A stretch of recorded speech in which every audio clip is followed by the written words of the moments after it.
தயவுசெய்து தாவேகா திராவிட கட்சிகள்னு வராதீங்க. இது கட்சி சார்ந்தே கிடையாது.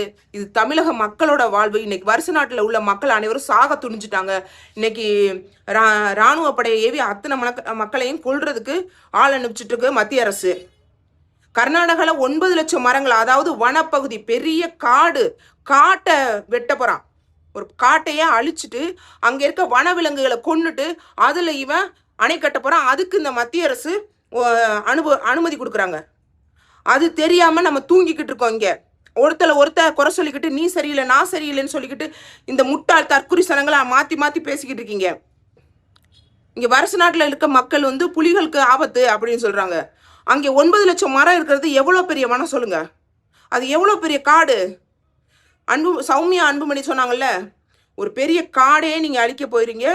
அதை அழிச்சிங்கன்னா அங்கே இருக்க உயிரினங்கள் எல்லாமே செத்து போகும். அது யாரை பாதிக்கும்னா பூமியில் இருக்க நம்மளை தான் பாதிக்கும்.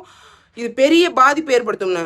ஆனால் அந்த பாதிப்புக்கே, அவ்வளோ பெரிய பாதிப்புக்கு 9 லட்சம், 1 2 கிடையாது, 9 லட்சம் மரத்தை, 1000 கோடிக்கணக்கான உயிரினங்கள் வாழுது. கோடிக்கணக்கான உயிரினங்கள் இங்கே அழிக்கப்பட போகுது.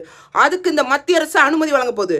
நீங்கள் கடைசி வரை இப்படியே நீங்கள் அடிச்சுக்கிட்டே இருந்தால் மத்திய அரசு தமிழர்கள் மீது இந்த மாதிரி வன்முறையை தூண்டிக்கிட்டே தான் இருப்பாங்க. வருஷ நாட்டு மக்களுக்காக தயவு செய்து எல்லாரும் குரல் கொடுங்க. வருஷ நாட்டு மக்களுக்காக அனைவரும் சாக துணிவோம். நாங்கள் எல்லாருமே ஒன்றிணைஞ்சு இதை சும்மா விட மாட்டோம். தயவு செய்து பேசுங்க. தாவேகா, திராவிட கம்யூனிஸ்ட், இந்த மாதிரி தயவு செய்து கட்சி ரீதியாக, சாதி ரீதியாக, மத ரீதியாக பிரியாதீங்க. தமிழர்களாக ஒன்றிணைவோம். நம்ம மக்களுக்கு இது மிகப்பெரிய ஆபத்து. அவங்கள விரட்டி அடிச்சுட்டு அந்த மலைகளை கொள்ளையடிக்க போறாங்க.